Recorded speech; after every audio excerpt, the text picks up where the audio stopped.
Right, after a couple of requests, I've decided to make a video showing you how to make a paracord woggle. This is the one that I've made in my Explorer units colours. It matches quite nicely our neckers, and quite a lot of people comment on the woggles. And what I try and do is make one of these for incoming new explorers. I've got a few outstanding at the moment because I can't get the cord, but they're quite nice. They're pretty simple to make, and I'm going to show you how to do it now.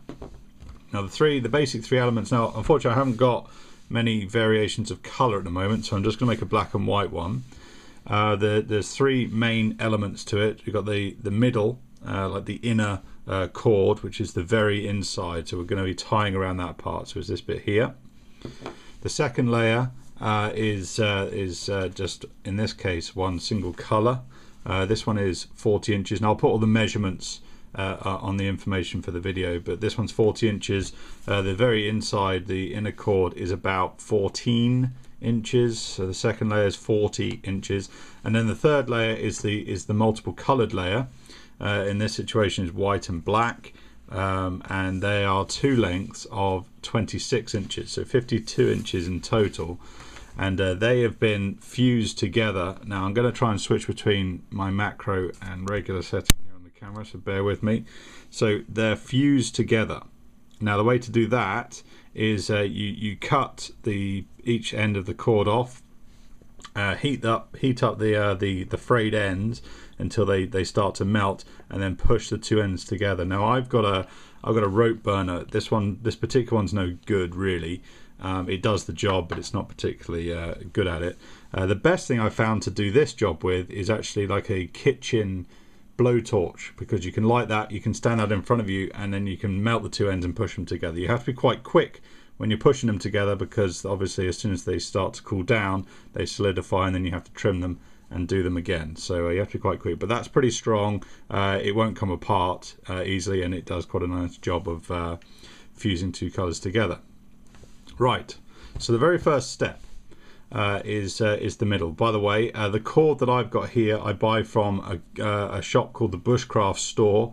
I think it's the bushcraftstore.co.uk. I'll put the information on the video. I recommend getting any paracord from him. This is the proper standard 550 paracord. There are other people out there that say they have proper 550 paracord and it's not the right stuff. I once bought some blue stuff, and it came and it was cheap, nasty rubbish, and it is basically useful for nothing. So I recommend going to this guy. He has, most of the time, he has most colours in stock. He does go out of stock, but he tends to get them back in pretty quick. So so you can choose whatever colours you want. Now we're going to start with the inner layer, and you just start off by just folding that straight in half like that. And then you take your second layer, and again you just need to fold that cord in straight in half. Now you take the inner part here, and you put the second layer behind it, straight behind like that. That's about the halfway point right there. And they say the first stitch is the tricky part to do. Once you manage to do it a few times, you get all right at it. It's not particularly difficult, but it is the most fiddly part of tying it. So you've got the first layer cord behind the inner layer. I tend to start tying from the right. So you take your right cord and you loop it over the front of the inner cord like that. Then you take the left cord, it goes over the top of the right cord that's come across. The left cord goes under, round the back, and then you pull it up through the loop that you've made on the right hand side. It's up to you. You can start with the left or the right, doesn't really matter. Certainly when you're tying a single colour like this, it really doesn't matter which way you do it. The thing to remember though is you always tie with the same side. Now obviously the same side moves from one side to the other, but the cord that was on the right, this one here, is now on the left. You always use that one to do your loops. Okay, every time it's the same side. So we need to leave a loop at the top here, big enough for you to pass the cords, the finished cords, through easily enough, and then at the end we'll tie a knot to finish it off. The last one I did, I made a real mess of it, and I made the loop far too small and I couldn't get the cords through, but as long as you can get the cords through easily at the end, that should be fine. Okay, so to show you again the knot, by the way, this is called it's called the cobra weave. That's what most people call it, and basically it ends up looking a bit like a cobra on the back. I guess that's why they call it that. I don't know.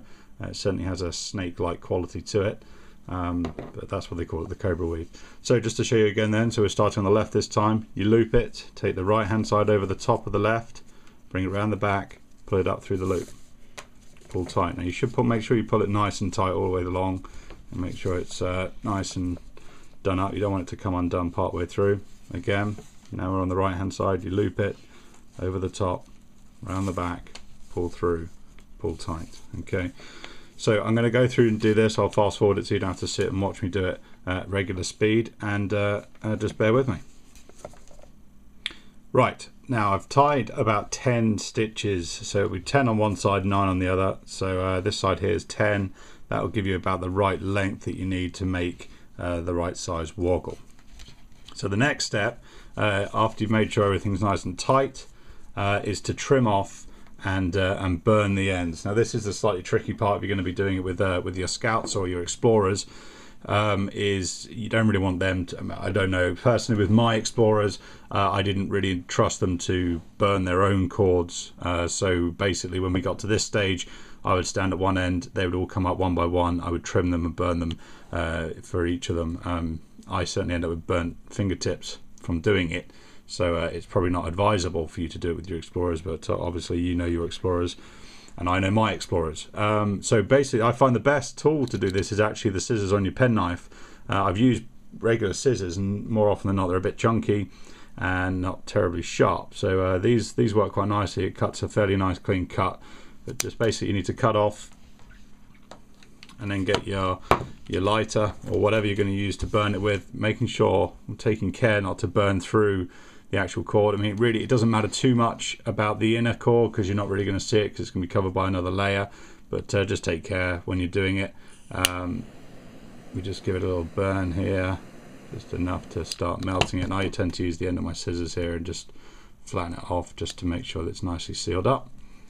Same again with the other side.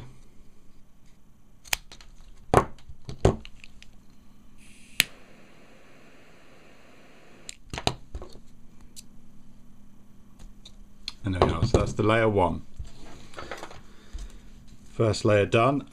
So the next step is to start with your second layer, the multiple colored layer. Now you could, if you wanted to, I don't know whether there are many groups out there that would have more than 3 colors on their neckers, but if you had multiple colors you could make this first layer the same as you did this one. So you'd have 2 pieces of 20-inch cord, which would then give you a multiple colored middle. It may not be worth doing that because once it's wrapped up with another layer on top of it, it's going to lose its effect, so really it's up to you, but here we're just doing the one color. So the second layer then, we start in exactly the same way, but this time we're going to start just slightly down on the first layer.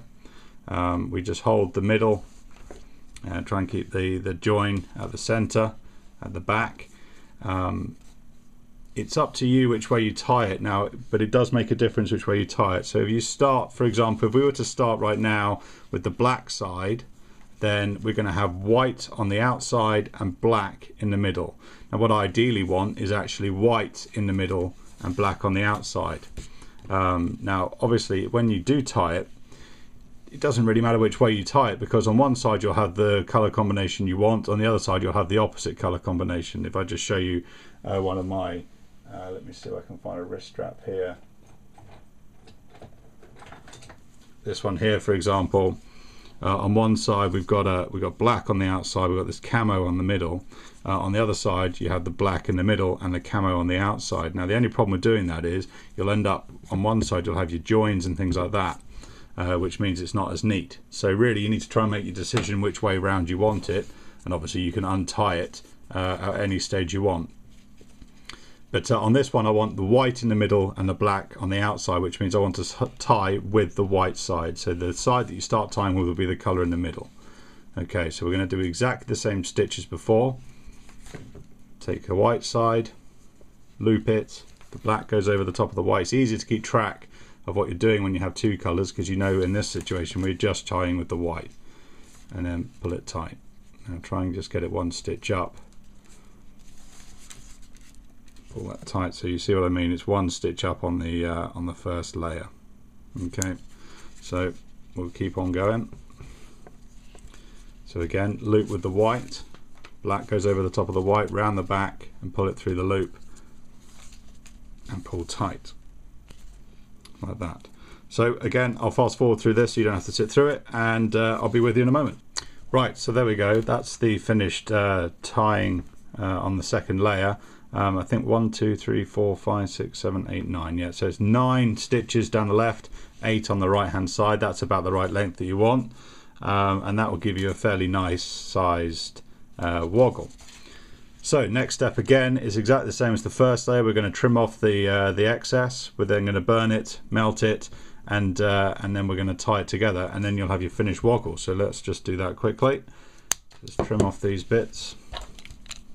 This layer is more important that you take care when you're burning it, because you don't want to burn through any of these bits here, because obviously, especially on this side, it's going to be exposed when it's on your necker. So watch out and make sure you're careful with this layer. Now, I have made mistakes many times doing it.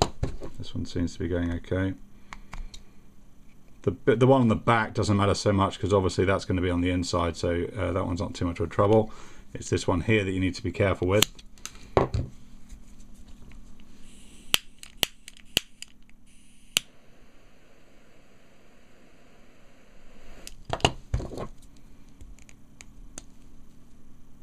There we go, not a bad job. Right, so there we are. That's the untied woggle finished. So next step then is to actually finish it off and tie it. So we want to pull it round, and you want to push your two loose ends down through the hole. So go in from the top, and we'll push these two pieces of cord straight through here. It's a little bit fiddly, this one.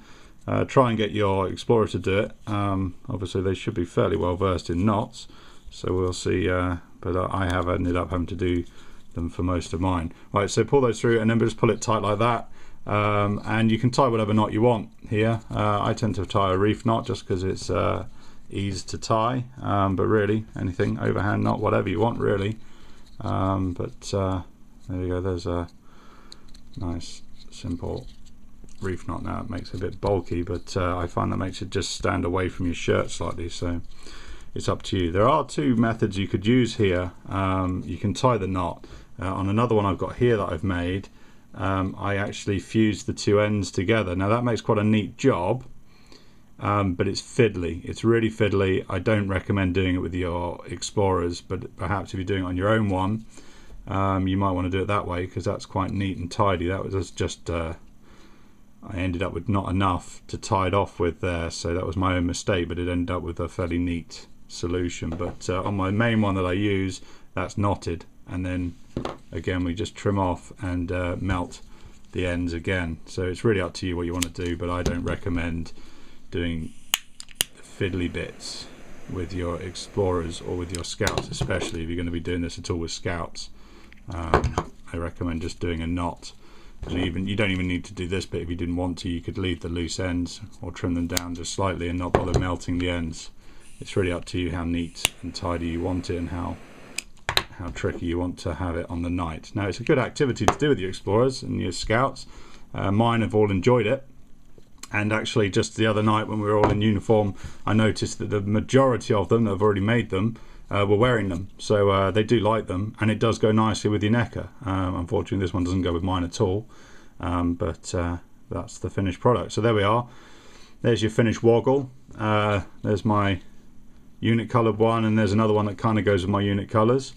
And try them out. They're pretty good fun to make. They don't take long. What's that, 20 minutes to make one from scratch, and see how you get on with your explorers. Let me know. I'd like to see pictures of other colour combinations, especially on your neckers. It'd be good to see how they go. So good luck, and let me know if you have any problems. Cheers.